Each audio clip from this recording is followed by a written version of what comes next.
પપ્પા આ વખતે એટલા બધા ફટાકડા વેચશું ને દિવાળી પછી પાછા આઉટ ઓફ ઇન્ડિયા ફરવા જશું. પપ્પા આ વખતે છે ને આપણે દિવાળી પર એટલા બધા ફટાકડા વેચશું ને કે પછી આપણે ગામડે જશું. અને ડિઝાઇનર કપડાં પણ સીવડાવીશ. હા આ વખતે હું બહુ મહેનત કરીશ.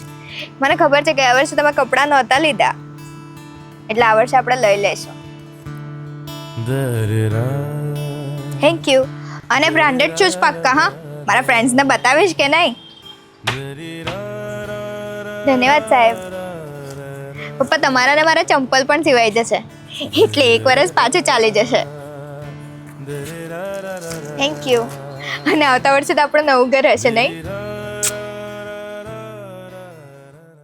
નાનું એવું ઘર પણ લઈ લઈશું. પતરાવાળું પણ ચાલશે.